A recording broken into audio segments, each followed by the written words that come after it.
What's going on, everybody? RBL Weekly back on the air for another installment, a championship preview episode. I am the commissioner of the Roast Battle League, Pat Barker, joined as always by the creator and the host of the Roast Battle, Brian motherfucking Moses. How you doing? It's good to be here. It's good to be here another week. We're not going to talk about the comments. We're going to talk about the battles. And the January 31st, our RBL World Championship. That's what we're here to talk about, Pat, not anything else. You all right? Yeah. Okay. You. It's gonna be a good show, Pat. This is your chance. January 31st, World Championships. You better be there. We're excited. We have 4 awesome battlers we're going to talk to today. I'm excited about all of them. John Ajodah from New York, Ryan Nesen, LA. You saw him a couple weeks ago. Shalaka Kurup from London / India, and Ryan Cullen from Scotland. Yeah. It's going to be a good one. We're going to talk to all those guys today. We're going to get their thoughts on the finals. Hopefully, we can goad them into a little bit of trash talking. That's certainly what I'm going to be going for. Yeah, you had a battle. I did a little bit ago. How do you feel about it? I'm not a fan. Really? Yeah. You hate roast battle now. No, I love roast battle. In fact, I want to get back and do another one sooner rather than later. Yeah, because when the fans see this, they're going to talk about it. Oh, what does that mean? They're just going to talk about it. Like, oh, the commish can't even hold the water. I lost a battle to Nate Welch. He's really good. Yeah, he's funny. He had a couple of really, really funny jokes. I think, honestly, like in terms of the win and loss, it's a style clash. Arbitrary. We do 2 completely different things. So my guess is when it airs, there'll be a lot of comments in both directions about, Pat should have won or Pat got crushed. Either one, like, I'm fine with. It's 2 different styles, It's po' boy versus Philly cheesesteak. Exactly. Yeah. You get it. Yeah. It's never about, like, for me, I'm not battling, like, my opponent anymore. I feel like I'm battling my past performances. Oh, like I've been okay, Jordan. Well, I've been really lucky to have some insane moments on that stage.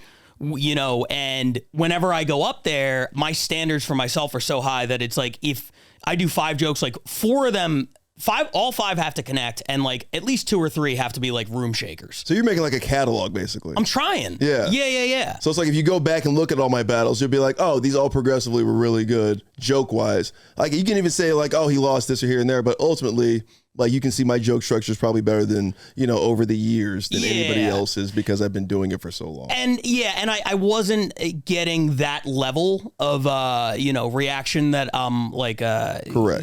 That I've had at my high points. So whether or not I got enough to win the battle, who cares? I like it. Ultimately, but for me especially, because it's like, and we had a comment last week where somebody's like, isn't it a conflict of interest for the commissioner to battle? Which I think is a reasonable question. And it's not, in my opinion, because I'm not going to give myself a title shot. I'm not going to be in the running for MVP. Right. So there's nothing I can gain by winning. That's why I don't really care about that. I just, I want to crush it every time, win or lose. And it was funny because so many people afterwards were like, that was a great battle. That was a great battle. Yeah. And then I tried to like listen to it the other day and I made it halfway through and I shut it off. I was like, I can't. And I went back and I listened to me versus Nicole Buchanan just to hear the differences in reaction and be like, that's what I want. So I got to get back in there, man. I got to, it's like being a heroin addict. Like you're chasing that high. Okay. You know what I mean? A lot of drug references with us. Really? I feel like we talk about fentanyl, now it's heroin. Who's we? You got a mouse in your pocket? I'm saying, I'm never saying any of it. First drug reference I've made in 70 episodes. You're right, it's just me. It's always you. You come in and 30 seconds in, you're fentanyl this. You're right, sorry about that. Well, now you know what? Ketamine that. Well, I'm sorry. Well, you're right, I'm an influence. Yeah. I'm an influence on you, you're right. Yeah. Welcome to it. Exactly. Podcasting under the influence of Brian Moses. Ketamine that. Fentanyl this. But it was fun. I still enjoy the process of preparing for the battle. Yeah. I like that I still get extremely stressed out the day of. I like that I still have the nervous kind of like energy when I go up there. Like you don't get that anywhere else. So I had fun. I hope it was able to elevate Nate to a level that he, frankly has been building himself towards for a while.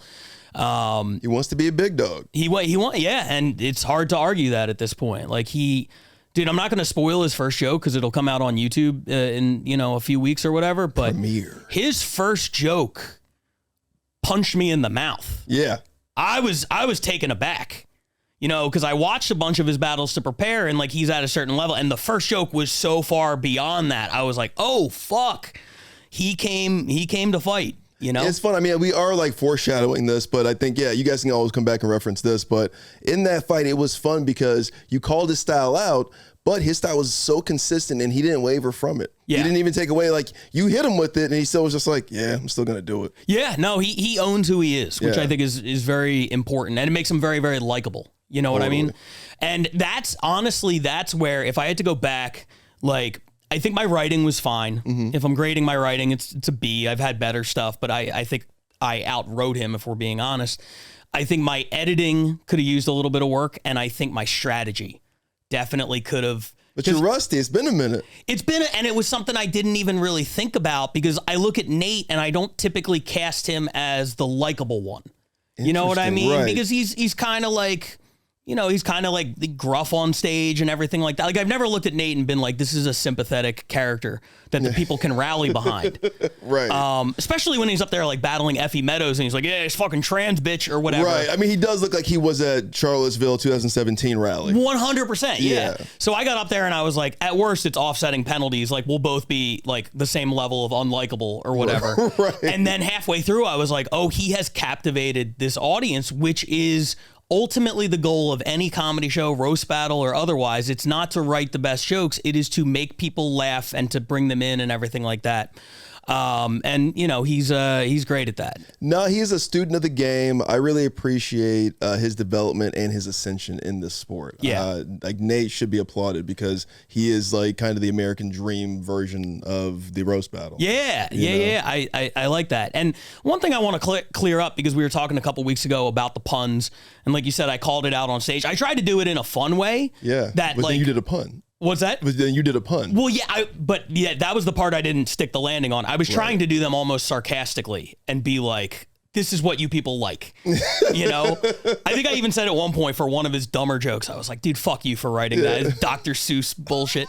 But I was trying to be funny. Piece of shit. It felt like in my mind, like I was being funny about it and the crowd was like, they understood that.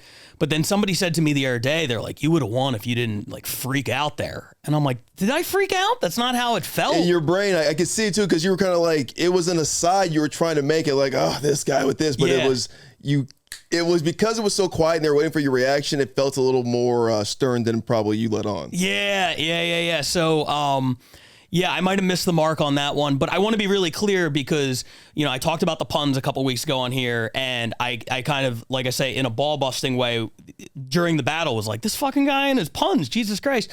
But I want to be really clear. It's not a slight against Nate at all. Like, I think Nate's great. I would never battle somebody if I didn't think that they were really, really good. You only battle the ones you respect and love. 100%. So I want to get that on the record where it's like, yeah, there's a little bit of shit talk like leading up to the fight or whatever, but like I will never be on that stage with somebody that I don't think is good. Correct. So regardless of how, because I haven't listened to that part of the battle yet, however it comes across, I just want to get on the record here. I think Nate is awesome. I think he's going to have a big 2024. Could be Nate's year. Could be Nate's year. He's in line for a couple things. I think his name has to be at or near the top of that #1 contenders list. Okay. Is he in the preseason top 10 rankings? I think he would be at this point, sure. Ooh. He's on a run, man. He's on a run. He's had some great battles. He beat Elise Golgowski, who was on a run. He beat the commish. He beat me. So I definitely think he's preseason top 10 in LA. Okay. No doubt about it. I think it's going to be a big year top 5 for him. Yeah. Nate Welch, top 5 going to next season. I think so. Based on recency, last 10 fights or whatever. Yeah, I mean he's been more and more consistent. He's been his writing has stepped up. His personality is connecting. Yeah, I think he's top 5 at this point for sure. I can't wait for the preview for the next Final Four we do for season 2. Season 2 is going to be fucking nuts. Oh, it's going to be absolutely insane. And without further ado, let's get to what we're here for today, which is the championship preview for season 1. Season 2, obviously is going to be crazy. After the championship, this podcast is going to be doing a lot of preview of season 2. We're talking new cities, new rules, new, everything, some preseason rankings. We're going to talk about it. We're going to discuss whether or not LA is an overrated city. Ooh, in terms of roasting. I think that's a conversation. In the points last season. Number 1 in the points last season. But boy, if you listen to some voices out there, it's not good. The Belly Room is it's a tough episode. I mean, when you compare it to the Mothership and even our Jam in the Vans, it is it's our training ground. It's our breeding ground. We're looking to see who's going to be the next star. We're not always just putting out the best of the best. We're showing you guys how the process works. So when you're commenting on these are tough, I knew it would come back to the comments. Yeah, I knew it. I knew it. Tried not to. But no, it is a thing where I think there's this perception of the Belly Room as these are the premier battlers in LA. And, that is also where we're putting up brand new people who have never done it. Yeah. When you watch a Mothership show, these are people who have proven themselves from literally all over the world that we are putting on that stage. And we trust them. Yes, exactly. So, the Belly Room quality as a whole is going to be inferior because it's weekly and there's new people versus the Mothership, which is the best of the best once a month. That being said, I'm down to have the conversation about where is LA in things. If you did this starting 5 or starting 5, how do they compete with the best 5 from Austin? How do they compete with the best 5 from Chicago or London or wherever? I think it's an important conversation. We're going to have it. I don't want to get ahead of myself, though. Season 2 is going to be nuts, but season 1 is about to wrap up in about a week. Yes. A week and a day from today, January 31st, at the Denver Improv.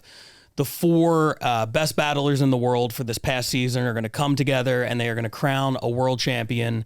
And we have, I'm being told, 3 of them here right now. We were supposed to have 4.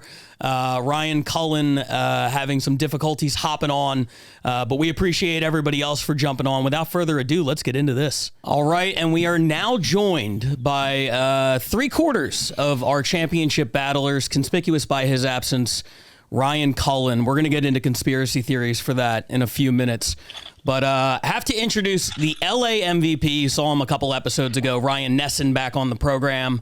Our New York MVP, John Ajodah, and our London and League MVP, Shalaka Kurup. Guys, thanks for doing this, man. Oh boy. It's like after they announced the Heisman. Yeah. There's the Heisman winner, and then there's these other guys who are like, I'm going to win the national championship. So fuck this guy. Right, exactly. Or lady in this case.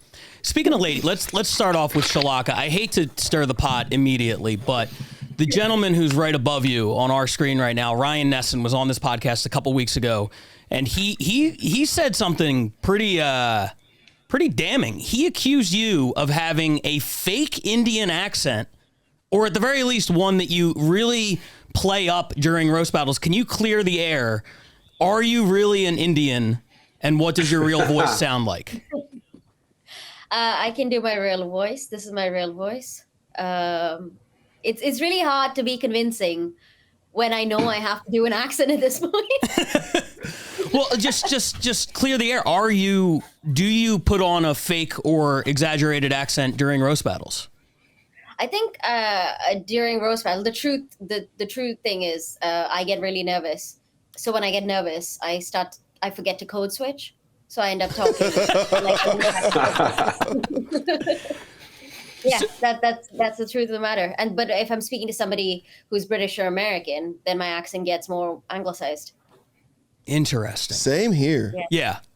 I know when I get nervous, I definitely Indian it up a little bit. In the words of Ryan, those are his words, not mine. He said that. I've never said that. Yeah, I Southeast Asian it up.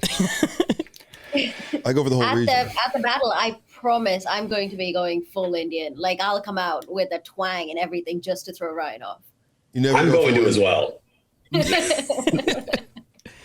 Ryan's coming out like Justin Trudeau for that. I'm coming out full brown face, just the entire night. So I don't know. I'm hoping for I was hoping to have all four of the guys on here today. Ryan Cullen, it is now, what is it?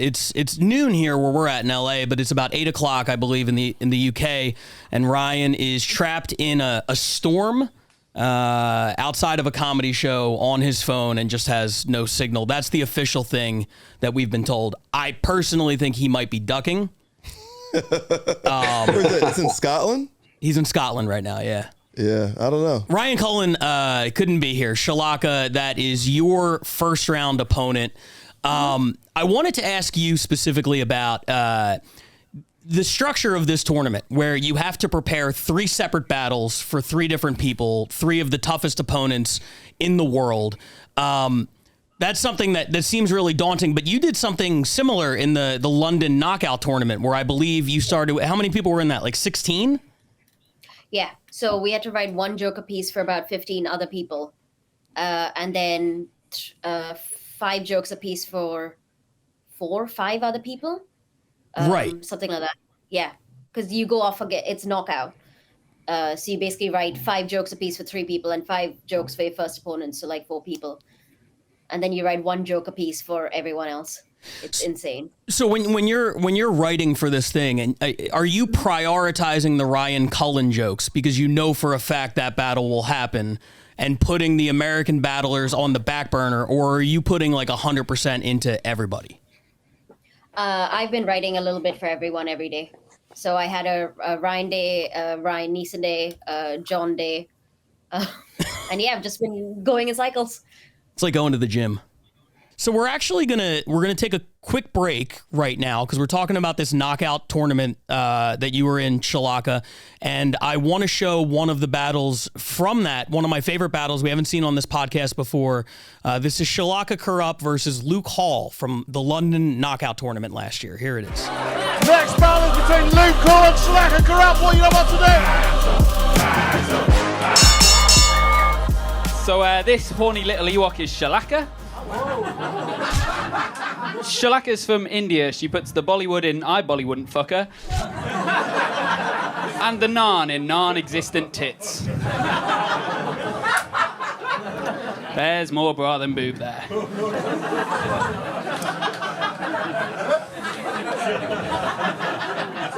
Speaking of India, Luke and I have a lot in common. In India, we're both average height. No. For a woman.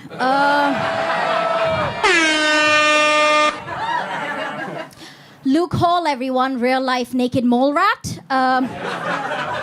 Luke is such a feminist. Wait, no, sorry. Luke is so effeminate. He gets beaten up every time his girlfriend's football team loses. She's a big, strong girl for a big, strong boy. Shalaka has a PhD in trains, despite never getting railed. All that knowledge will be useful, though, because she'll know exactly which make and model hits her when she finally jumps in front of one.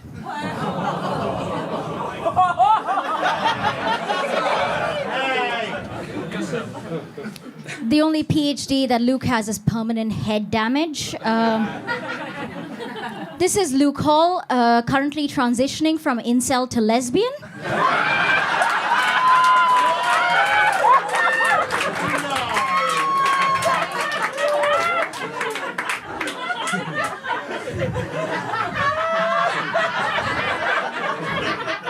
I'm good.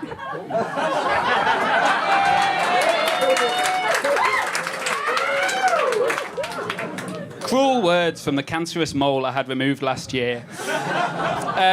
Shalaka is dating a white man, so even her pussy's been colonised. He's from the north, and he's probably a minor, given how comfortable he is spending time in a toxic cave. Luke Hall, everyone, premature baby of Justin Bieber and Ellen DeGeneres. Luke is a teetotal mummy's boy. What a fucking nerd. He doesn't drink because nothing tastes as good as mummy's milk. And he doesn't smoke because nothing tastes as good as daddy's cock. Speaking of mummy's milk, you look like you lactate mango lassie. You know? I'm just judging everybody's house right now. What do you think so far about the setup? Yeah, Ajodah lives in a closet. Yeah. I don't know, Nesen. I got a lot of stuff, okay? Yeah. Ajodah lives in like a storage unit. Nesen's at a precinct or something. And I gotta say, Shalaka Kurup is like, I don't know, the Prime Minister of London. What is that place? It's just a huge mirror, so it makes the room look really big, but it's just a massive wardrobe. See, women always know that design shit. Okay. Where it's like this'll it's an open floor concept. The mirror will widen the place. Just keep going in there, Indian it up, woman it up. Keep going, Shalaka. I'm coming with everything I got. Indian, woman, anything that helps. That's all she's got. Normally in comedy you say a third thing, but The rule of twos. Yeah, like she's like already a foreigner to Ryan, but Ryan already like went to like India. He's like, no, she's not even like from London or like, you know, that country of the United Kingdom. Right. But, no, she's just this Indian from that's such an American thing. What do you even say like, you know, she's from like Southeast Asia. Like what kind of Indian is she? What kind of Indian are you, Shalaka? I'm from a place in India called Bangalore, South Indian. There she goes, Indianing up again. Talking about Bangalore. From Harry Potter land. I think it makes the Roast Battle League sound more impressive, though. It's like we're represented by how many different countries now? If you factor in countries of origin, right? You know, now all of a sudden we're in Southeast Asia. We're represented kind of like all over the place. Yeah, and me like somewhere off the Gold Coast and like. Anyway, let's not talk about. Yeah, that's gonna lose us viewers. Based on the one time I got an email from this like comedy club in India, and he invited to like fly me out to the thing, but then I was like, okay, cool, yeah, sure. And I was like 2 months into comedy, but then he was like, oh yeah, if you can promise to bring 10 people. So it was a bringer in India. I swear to God. Is his name? Yeah. They went out a boob. No, I don't remember, but it's in email somewhere. I can find it. But he was like, you have to promise a certain number of tickets sold, and I was like, yeah, I'm Indian, but like I've never fucking been there, and also, so I just be on like the fucking streets of New Delhi, like barking. New Delhi. I swear to God, yeah. I'm a Bangladesh guy. I can't believe there's bringers in India. Like having people is our main thing. Like that is our main thing. I was gonna say it's like billions of people. Yeah, like actually bring less people. Honestly. Yeah, exactly. Actually, kill 5 people and you can actually. Yeah, if you. If you can't draw a crowd in India, that's a bad sign. By the way, Naveed Mahboob. Yeah. That sounds like, remember when Bart Simpson used to call him Bar and give him like a fake name, like a prank thing. Naveed Mahboob. Naveed, yeah. I thought you were baiting me into something. Naveed was there. Yeah, John Ajodah. Yes. You're maybe the most controversial pick on this panel. Whoa! We're gonna jump right into the controversy here. Shalaka was what's going on? Sorry. Who the fuck has a TV on in the background? Yeah, who's watching the news right now? Oh, I think my roommate's listening to an audiobook. Give me 5 seconds to ask. We're leaving all this in. We're leaving all this in, by the way. He has subwoofers to listen to an audiobook. Fucking, that's crazy. It's hilarious. Like a Hummer SUV just pulled up outside of the storage unit next door. Yeah. There we go. Yeah. I like that John has to explain what this is to his roommate now. Okay, I'm back. Okay, all the more reason maybe we should have gone with another New York representative. No, Dan Wicks doesn't have any friends around to play things loudly in the background. We know that. I'm just happy he can afford internet. Yeah, absolutely. In New York? Yeah, hell yeah. Ryan Nesen, Shalaka Kurup, Ryan Cullen were all unanimous selections. Or no, Ryan Nesen wasn't because you voted for, but they all had very clear resumes. You had a good season, but it was really the battle you had the last week of the season that pushed New York over the edge, made the playoffs. And then you won kind of a split decision over a couple of other people. How do you feel? Do you have imposter syndrome? Do you feel like you don't belong here? Be honest with us. Yeah, I do. I do feel like I don't belong just because I'm so much better than these other people. Let's go. It's like I've never even fucking heard of these guys. And as one, so it's like, this is beneath me, and it's more of a formality than anything to get the title. I love that. Really quickly, can you just run through your 3 opponents and tell me the thing you dislike the most about each of them? Probably the race of each.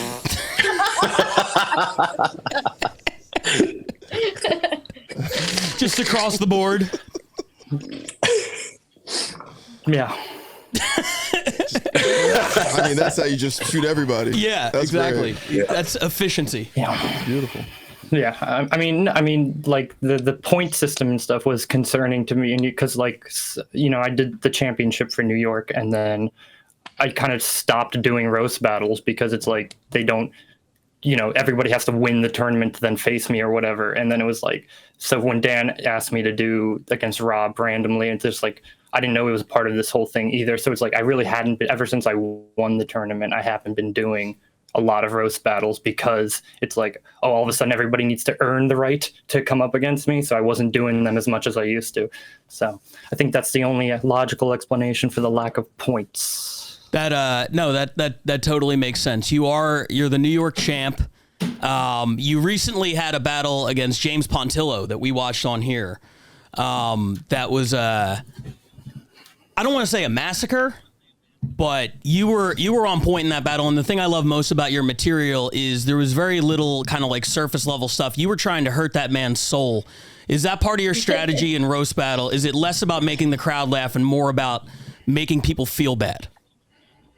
Well, I think first of all, I don't know why people keep telling me their parents are dead, and like, it's like, what do you want me to say, but I think, it's definitely got to be the balance, because sometimes you want to have something like clever and funny, but then other times you just need to have like a fucking sledgehammer. And at that moment it was, subtlety wasn't exactly on the menu. It was hammer time.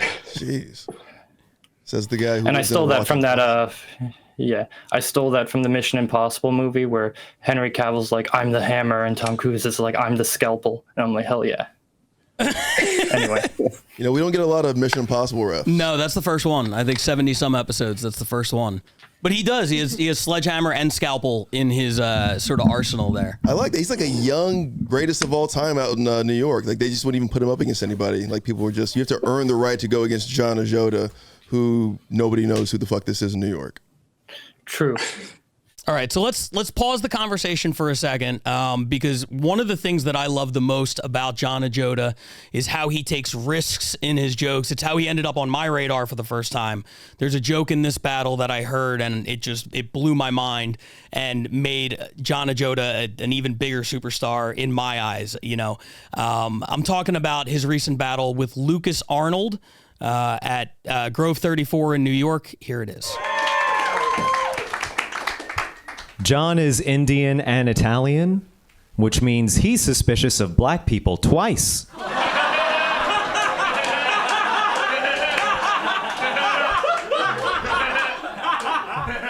Give it up for the guy that was sitting crisscross applesauce on the floor this whole time. But believe it or not, Lucas is actually 1/4 black. So he's got 25% African in his blood and 9 inches of African up his ass. Thank you, Jalfrezi Dahmer. John is such a toxic incel, he gaslights his blow-up doll. It makes her feel alive. But, unlike hers. Lucas is a TikTok star, or as his African... Facts. Yeah. Or as his African cousins call it. But,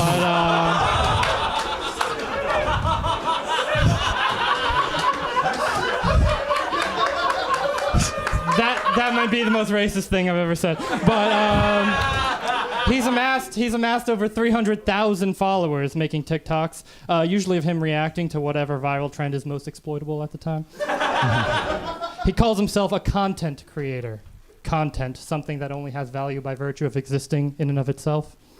Not art or passion, but content. Something, by the virtue of existing, it's real. The empty carbohydrate of expression. Content. Is this the Common App application? What the A hollow word of representing a hollow person, and not just because it looks like you don't have any internal organs. But there's nothing inside Lucas that makes Lucas. There's nothing but a void of shapeless miasma that's only gains form by the algorithmic ordinance. There only within him exists content.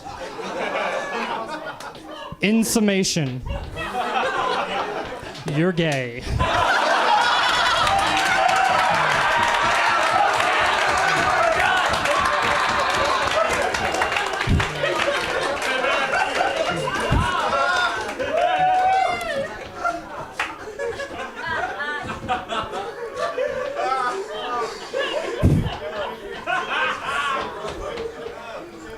You said 300,000. It's 2.4 mil, bitch.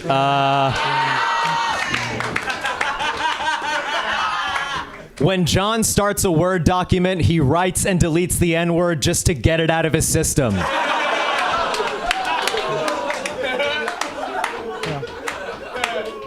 My father is, he's Indian. He's an illegal immigrant. Lucas's father is dead.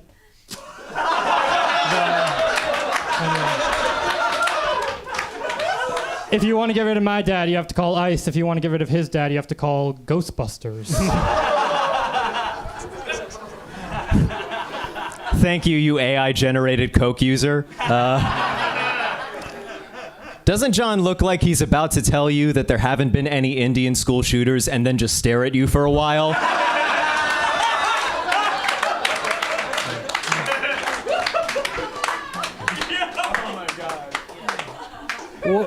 What happened? You stitched in a better comic? But anyway, listen, in times like these, it's always important you remember what Lucas's dad always says. Ooh.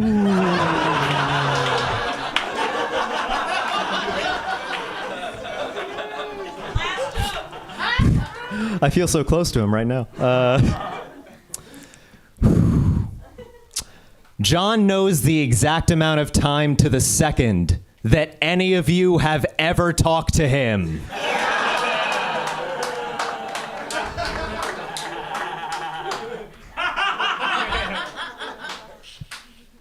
Your father was a great man. He was always very supportive of Lucas's comic career. Even if he had no one to perform to, he always did it, made sure he would pay attention to him, even in the family living room. He always made sure he always had a stage for Luke. Excuse me, he had stage 4 leukemia. Stage 4 leukemia. I'm sorry for your loss. But one thing that I love about Roast Battle is we're taking these comics who maybe nobody really knows who they are, and we're giving them a platform to come out and hopefully do something cool. Not a bringer show in New Delhi levels of cool, but Sorry, John. Yeah.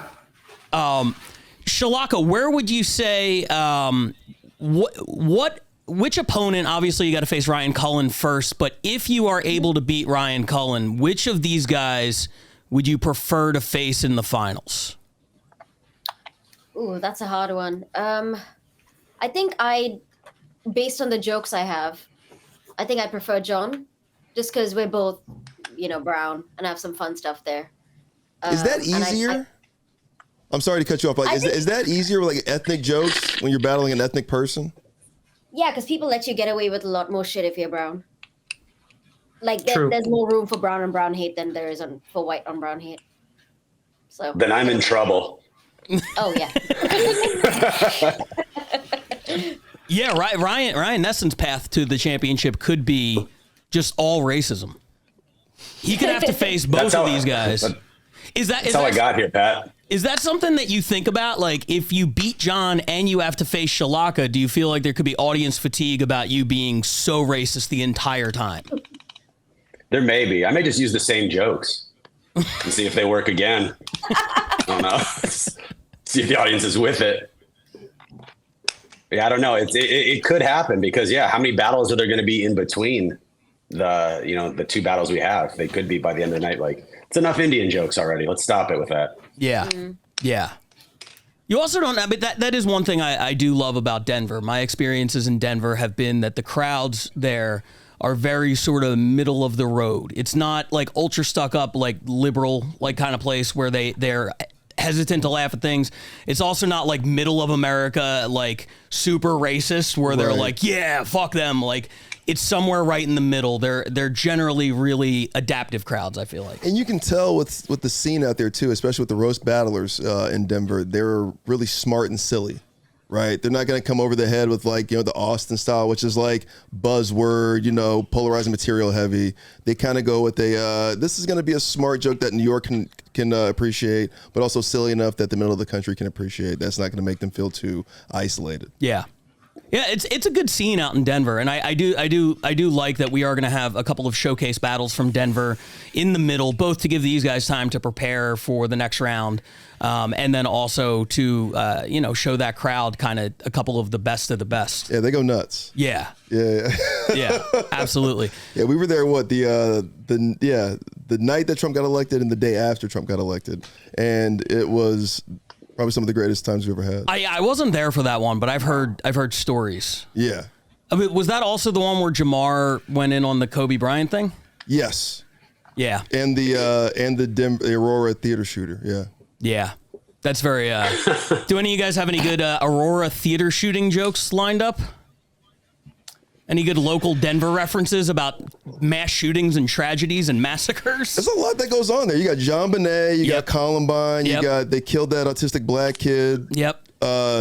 Nikola Jokic. They got nothing. These guys. This is where this could get back to my employer. I'm not touching that. Do you guys have a dream?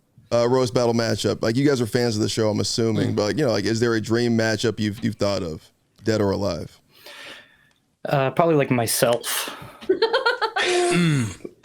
I love that.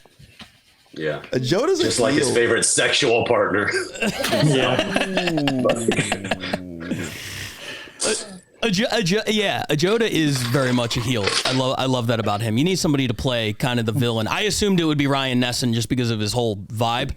But yeah, let's make it so nobody can root for anybody in that battle. That's what we'll go for. Shalaka, who's your dream roast battle opponent? My dream roast lost digits. Oh my god. Dead or alive, that's the guy. So fucking funny. I think it would be such an experience. Take that, comment section. The MVP of the league thinks Los Digits is funny, so fuck everybody. What a cosign that is for a guy who catches more strays in the comments than maybe anybody else. Is that guy like real though? What's that? Is he real? I refuse to believe that's his actual personality. I'm gonna be honest. I've known him for years now, and I don't know the answer to that question. I believe he is real. I've had enough encounters now to where you would say Israel on this fucking podcast. By the way, I love how Ryan Nesen is like, yeah, Digits is clearly real, but Shalaka's accent is a deep fake. I mean, he doesn't let up. If it's not real, he's the best actor of all time. Yeah. He deserves an Academy Award. Kaufman-esque. It's true. I mean, he will be sitting on the patio at the Comedy Store with the ski mask on. It's not like he just wears it for the intro. Like, that's just... Yeah, he is like Andy Kaufman for like the Foos Gone Wild generation. Right. I've seen him bring his own beers into the Comedy Store. Like, he's living that life. Yeah, he's like Matthew McConaughey, but Mexican. Yeah. That's what McConaughey does. He brings his beers everywhere. Oh, does he? Yeah, I didn't know that about him. Yeah. He watches this. McConaughey, call in. Talk to us about how you bring beers everywhere. I love that we've created a world where we gave Shalaka the opportunity to roast anybody, dead or alive, from Jeff Ross to Greg Giraldo to Don Rickles to Mahatma Gandhi. Yeah, sure, absolutely. Yeah, we could extend it to that. Gandhi Sure. is such an easy target. Ooh, take him down. Again, it's easier Indian on Indian. You just answered your own question from earlier. Yeah, she could have picked Jesus. He was a big racist too. And she was like Los Digits. Yeah. I refuse to believe he's a real person, and I want to know more. I'm intrigued. I would love to make that battle happen, but in London. Okay. I want to Yes. see how his whole act Jesus plays. Christ. Digits goes to London. He wouldn't make it to the Terrible battle. web He'd get arrested beforehand. That's the thing. I don't know if he's on a no-fly list, but if he's not, Yeah. we should 100% book that. Yeah, Digits Goes to London sounds like the updated Ernest movies. Yeah. He would love London. If he's sneaking beers into places, I think he belongs in London. Yeah, big pubs. Yeah. How's your cocaine in London? I wouldn't know. Nice answer. Diplomatic. See? Yeah. I like that. That's a Digits question. Ryan Nesen, same question. You've battled a lot of really good people. Who's your dream battle? Well, now that you said the dead or alive thing, and then you mentioned the name, Don Rickles would be incredible. That'd be amazing. I saw Don Rickles live once, like right before he died, and it was awesome. That'd be amazing roast battle. Who you got in that one? Nesen or Rickles? Are you kidding me? Nesen. It's me, right? Yeah. He wouldn't even talk about Nesen. How many RBL MVPs did Rickles win? Yeah. I don't know. Because I feel like he would be like Earl Skakel or a Jeff Ross type, right? He was just kind of like, he'd roast his opponent, but he'd roast the room. He played the room, and he'd just be like a crowd favorite. He'd be like a Keith Carey. Yeah. No, he's a big target, big white dude, and he loves to go race heavy. So he loved this show. He'd crush Ryan Nesen. Yeah, probably. You're right about that. One thing I wanted to ask, so I wanted to ask Ryan Cullen this, but he's not here. I don't know if you saw. So Ryan runs Roast Battle Scotland. He books all the shows. He handles the venue. They do like a live pay-per-view out there. Like he's got a hand in all of that. And on the most recent one, he battled last year's London champion Ken Grinnell. So let's actually pause this right here real quick and let's take a look at the battle we're referencing. This was a few days ago, maybe a couple weeks ago. Ryan Cullen versus former London champ Ken Grinnell. Here it is. First of all, I booked this gig, so I'm sorry. Right. So, Ken looks like David Blaine, but his only trick is that woman he sleeps with don't ever seem to remember it. Ken looks like if you asked his favorite book, he'd say Reddit. David Mansplain. Ken, you look like the type of guy that would take his own life if Monster Energy went bust. Ken looks like the type of guy, he looks like he spent 47% of his wages on TikTokers' bathwater. Ken looks like he says, go hard or go home before immediately going home.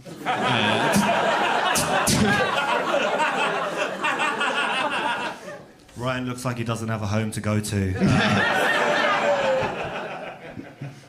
There's not enough room for all of us. This is a quote from Ryan's ears, teeth, and forehead.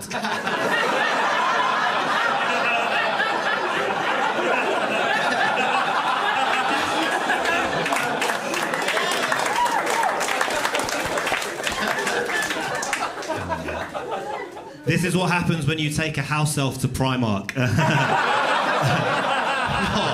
I mean, like, at least two of these things are actually from Primark. All right, perfect. Well, yeah, Ken looks like his face is deciding what ethnicity is going to land on. Ken doesn't smoke weed, but his father is Jamaican Rastafarian. And I'm like, oh, that's nice. I see you've got his eyelids. Ken is one of 19 confirmed children, and that's what happens when an Irish Roman Catholic mother meets a Jamaican Rastafarian father. His family tree literally looks like a Jackson Pollock picture. His dad has done more paternity tests than Ken has chromosomes. True, yes. I have just as many siblings as Ryan has days to live.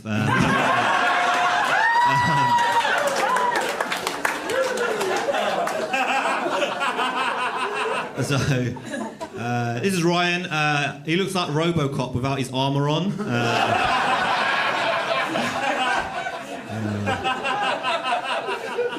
Instead of fighting crime, he battles cancer.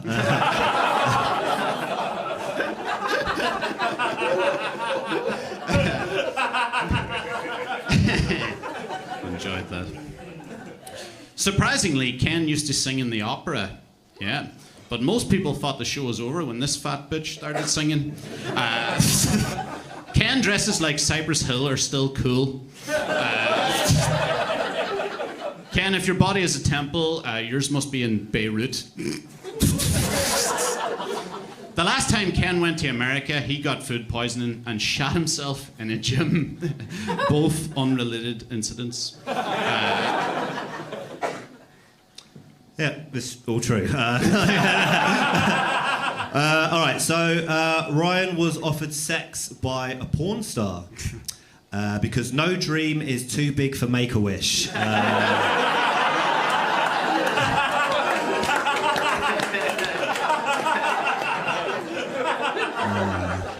That was the last time he met Ron Jeremy.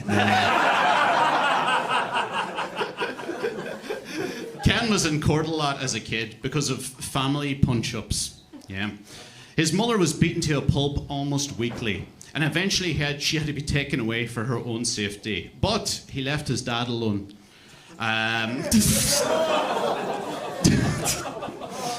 Listen, no, Jesus, his dad wasn't great either. Unlike other kids, when Ken lost a tooth, he got hush money under his pillow.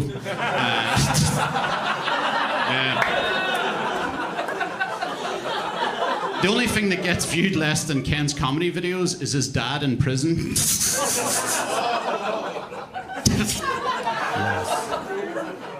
Yes. Yeah, and is there another one? No, we'll go for that. I was going to say, the only reason that Ryan's parents remember his name is because it's written on his hospital bed.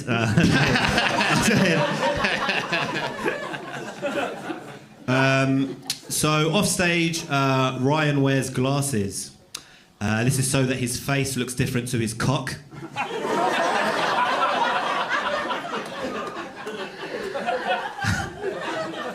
Yeah, that'll do. Fuck it.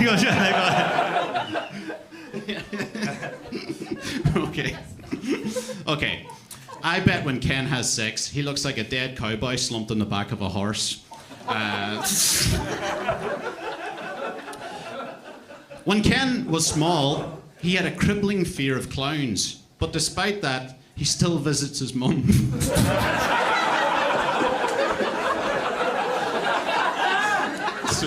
I visit yours too. Ken, if you're so afraid of clowns, then why do you dress like a member from the Insane Clown Posse? More of a fan, actually. I know where the fear, though, came from of this clown thing came from. It's because Ken presumed it was clowns when he saw 47 dudes climb out of the back of his mum's car. I'm done. It was actually 48. All right, so Ryan was homeless in New York. I've heard of Sleepless in Seattle, but not blowjobs in Brooklyn. Well, you haven't lived. Ryan's dad killed a dolphin. Yeah. This was after he shagged a fish and married a whale.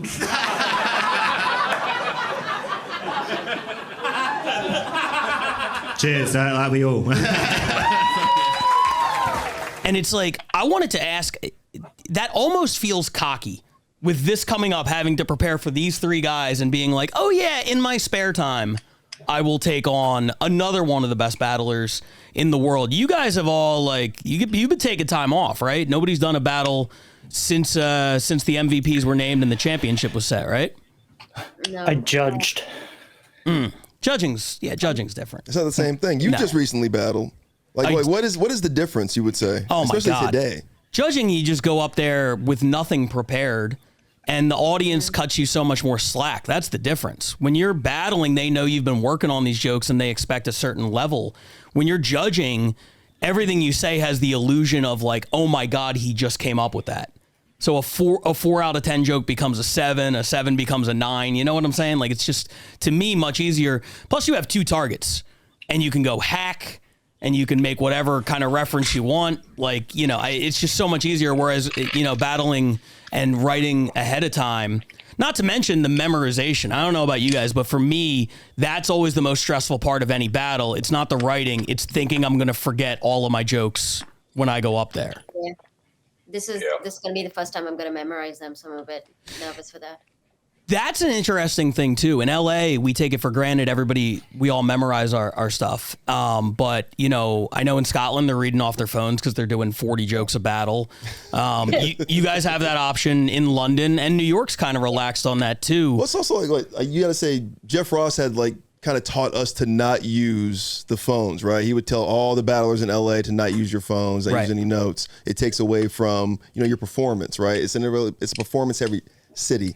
And then in London, you have Jimmy Carr using a clipboard, right? So if your best roaster is using a clipboard, then everybody can use, you know, notes or paper, pen and pen, you know, but in the States, it's a little more, memorize it. Yeah. And I don't know how that will affect things on the 31st. I don't know if the Denver crowd will care. It might be if they're both using it, maybe it's not as big of a deal, but if one is and one isn't, that could be like a tiebreaker kind of thing. I don't know, Shalaka, has that, will that affect your preparation at all? You said it's something new for you. Nah, I'm Asian. I can memorize shit. Oh my God. Southeast Asian. What an advantage. As a white guy, I'm so envious. John, same question. You good with the memorization? Yeah, and I don't think, like, at least in my experience, it's never taken away from the performance unless the person is sitting there and, like, literally reading it off their phone and they can barely fucking read anyway. And so they're just like, and then Ryan is from LA, and in LA he does and it's like, yeah, the fucking joke is going to suck when you do it like that. Right. But I don't think anyone minds when you go, okay, let me refresh my fucking memory real quick. Yeah. I wish that was the standard out here to, like... Yeah, out here, it's like if you even have your notes like around, you get called on. And Jeff, by the way, he does my least favorite thing. I know where he's coming from and what he means by it, but if you ever, and Ryan, I know you have, this happened in your last battle where you forgot your joke. And in that moment of panic where you're running through your mental Rolodex and you're already like losing your mind, Jeff comes out and goes, just look at him. Just look at him. It'll come. Just look at your opponent. It'll come to you. And I could tell you, it will not. That will not help anything. It's no. Yeah. I gotta start doing the digits method where I just write it on my fingers right here and just fucking look at my jokes like this. That's why his name is Digits. That's what everyone thinks. He's just throwing up gang signs. It's a trick. He just fucking. He's got notes on there. I learned about this man. It makes him more amazing to me. Phenomenal. What for that? That's gonna be my favorite arranged marriage in history is the Digits and Shalaka Kurup. Roast battle arranged marriage. Yeah, we're bringing worlds together. I love that. That would be such a style clash. Yeah, I do you have anything else for these guys? Yeah, I'm gonna pick a favorite. I love Ajodah. I do. Wow. Yeah, I think he crushed it on this whole interview process that just happened right here. Yeah, I like his demeanor. You know what, Brian? You're one of the good ones. He means host of the roast battle. I'm one of the good hosts. Yeah. Clearly, that's what he means. Several of us out there. Ajodah knows how to sell a fight. Yeah. 5 years from now, when we're playing, fucking SoFi Stadium, it's going to be Ajoda's going to be on the billboard. That's what you're going to say, Papua New Guinea. Papua New Guinea. Yeah, we're playing Papua New Guinea, and Ajodah's out there barking for 5 people. Can't wait for that to happen. Well, guys, listen, I appreciate you hopping on. You're all going to get preferential treatment in my judging over Ryan Cullen. I want to make that very clear. January 31st, it's coming up in about a week. We're all going to be in Denver. We're going to crown the first ever world champion. It's really exciting stuff, and there's nobody I'd rather have doing it than you guys. You're all monsters. So thank you for. There are literally thousands of people that roast battle. You're really just going to sequester it to these 3? Man, they're here. Right. What am I supposed to say? Yeah, I would love to replace Ryan with Digits because that's obviously emotional manipulation, everybody prefers Pat. It. You can't do that to these people. I'm trying to be nice to them. Son of a bitch. Anyway, thank you guys, and we'll see you in a week or so. Yeah. Bye. Sounds good. Thanks for having us. All right. Thank you very much. Go Brown.